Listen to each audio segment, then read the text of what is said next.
Hey, what's up? It's your girl, Miss P. And this is part 2 of the unique deception. Now, if you skip part 1, you just ratchet for 1, but I'm going to go ahead and give you a brief little summary of what's up. So, basically, Chanel met this guy named John.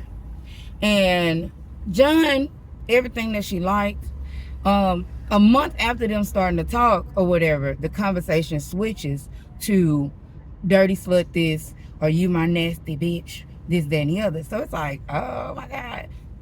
I'm not acting like I don't do those kind of text messages, but not after, he has to be a certain somebody in my life for me to be just like, yeah, daddy, this, that, and the other.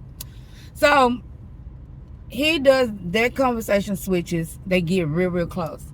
His dumb ass sat up there and sent her a screenshot from a Facebook page of him and this girl. And us girls, we gonna investigate. We gonna figure out what it is that's going on. Well, Chanel decides to look it up. Chanel decides to look it up the page. And what I did not tell y'all from the last story is the name on the page said Brandon. I told last time I said I was changing up the names, because it's a tea that was spilled to me. So on the page it says Brandon and then the same last name as John. So should I confuse you? And so, okay. But then, so she go on his page. She see the business that he runs. All of that's in part 1 of the details of him, what business he runs, this, that, and the other. And so she see the business that he runs, some of the games, whatever, little programs, random stuff that you find on people's page. Well, she scrolls down all the way to the picture that he sent her. And of course, we go into the comments. Why not? Go to the comments. You and your wife look so beautiful. Okay. So, of course, she gonna confront him about it. They still married. Supposedly separated, but still living in the same house. He don't want to divorce her because she could take everything, half of his business kind of thing. Divorce stuff. That's why I don't really want to be in a thing where I have to get a divorce. But whatever. Anywho. So that's basically the answer that he gave her on what was going on.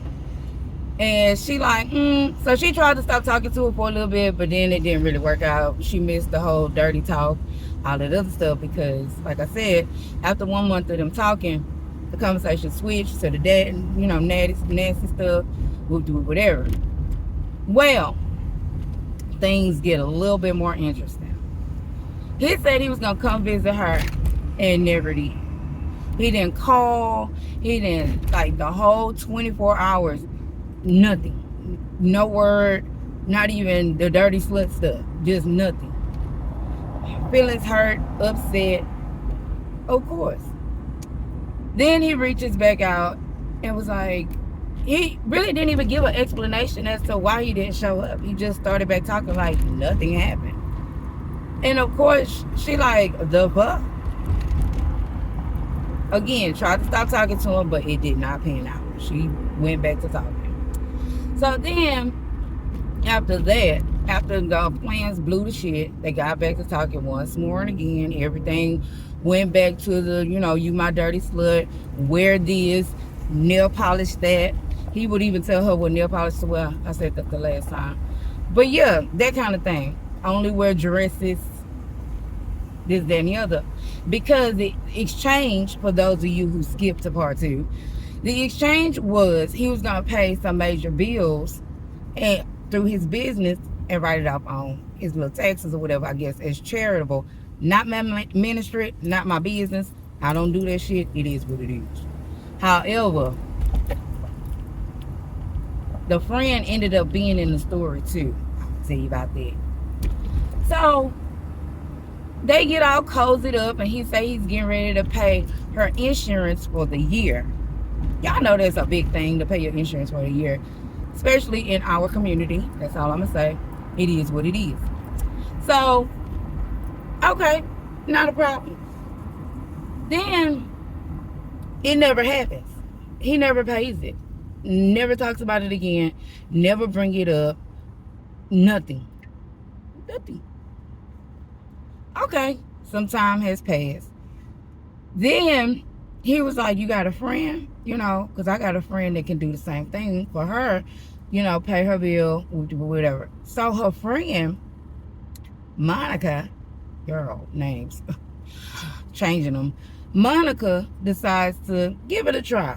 Give it an old little fashioned try. Now, he had a married friend and then he had a regular friend. And the regular friend wasn't as cute as the married friend, unfortunately. So Monica was like, I don't really cross the lines of marital situations. So I guess I'll go with the friend, especially since it's just a regular exchange. And we ain't got to link up like that. I'm just simply answering him dirty like the other dude is asking. Talk dirty to me, that kind of thing, and do what I say when I say this, that, and the other. And so, of course, Monica set her boundaries and was like, okay, well, if I get uncomfortable, I'm not going to do it. But let's give it a good old-fashioned try. Well, the friend, and yes, we did pull away from Brandon and Chanel, just a little, because this is a part of the story. Listen up. So Monica was like, okay, we'll give it a good old-fashioned try. Well, the dude, you know, of course, doing the texting and stuff. I want to see your titties and stuff like that. I want to see your little boobies. Whatever the case may be. So Monica was like, well, you got to pay for something first because this is what the exchange was supposed to be. And he was like, okay, that's fine. Not a problem. So he sends her an account and routing number, right? Monica tries it one time, didn't work. Monica tries it again, didn't work. So she let him know, hey, look, you tripping. They stopped talking for the rest of the day. No answer back. So the next day, he sends a different account number and route number. And Monica was like, this better work. And he was like, it is, but, I would like to see your boobs. Well, Monica sends her boobs. I don't know why Monica sent her boobs when she should have just, got the money first. But get your money first, girls. So Monica set up and sent her boobs, and then she tried the new account number and route number. Didn't work. Multiple times didn't work. So it was a sign to Monica she shouldn't do it. So she told Chanel, girl, I'm not going to do this shit. I'm not about to do this. I don't want to. Because he didn't go through. And Chanel was like, I'm going to talk to Brandon, see what the hell going on. And Monica was like, girl, just keep me out of it. But I'm here for you.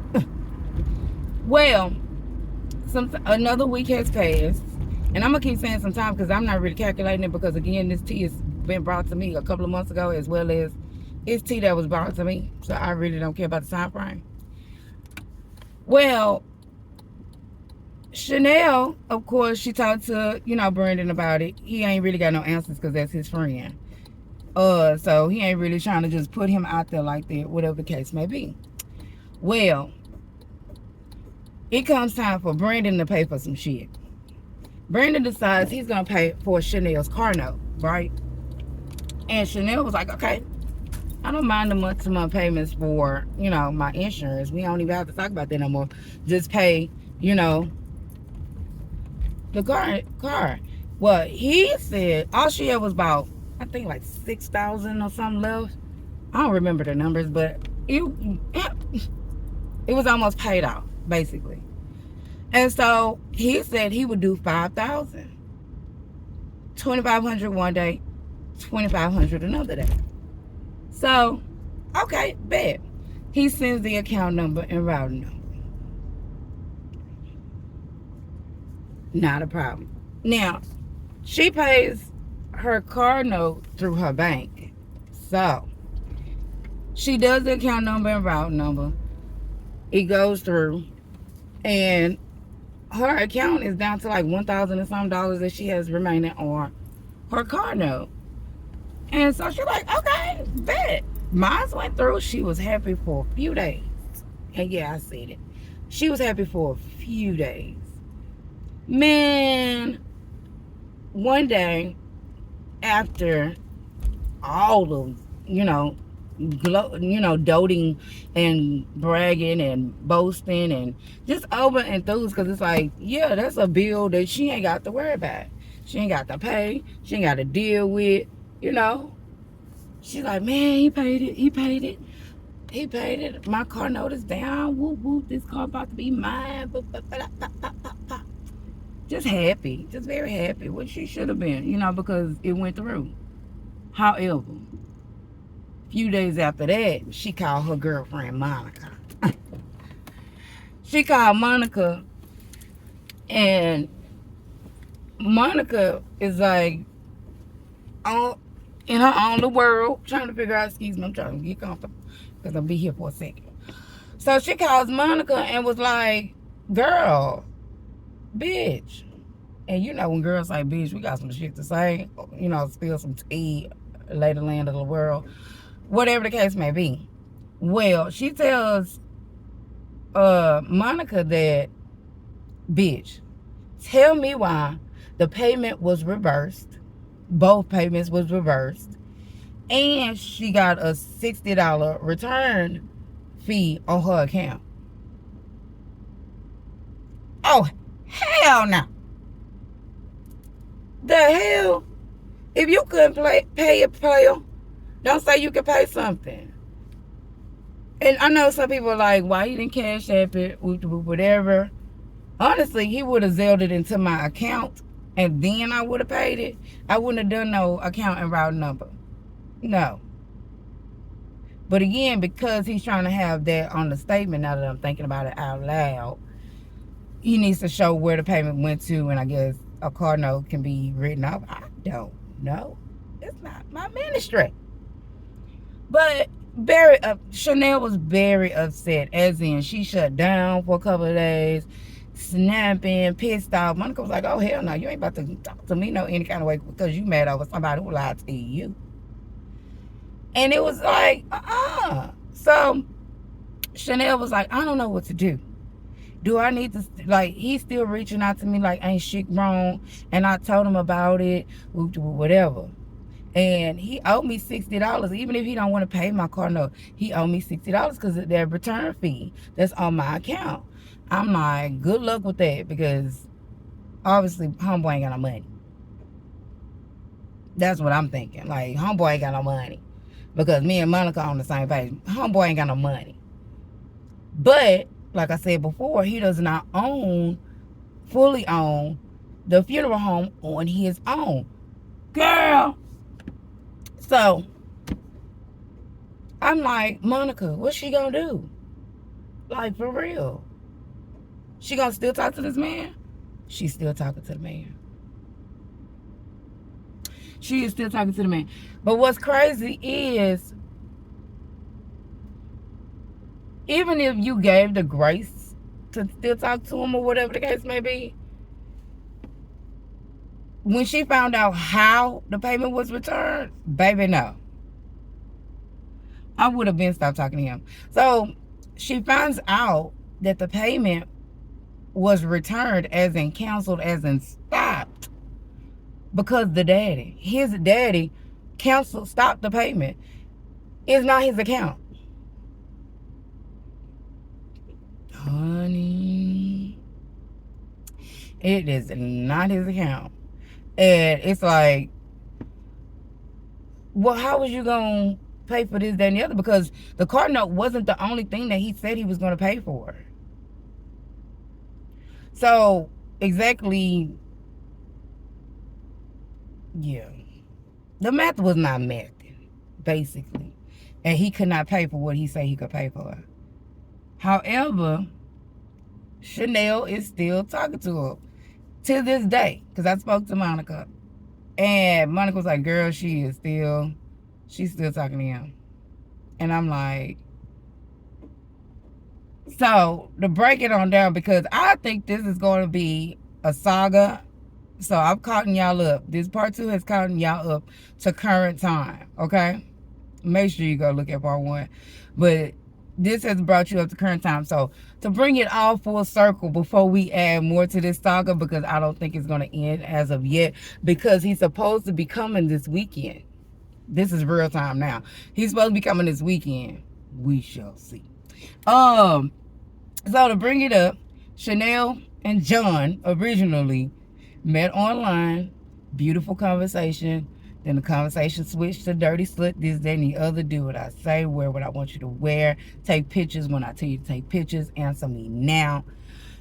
To a screenshot of him and his wife showing his real name is Brandon, and the investigation shows that they are still together, still living together, but separated.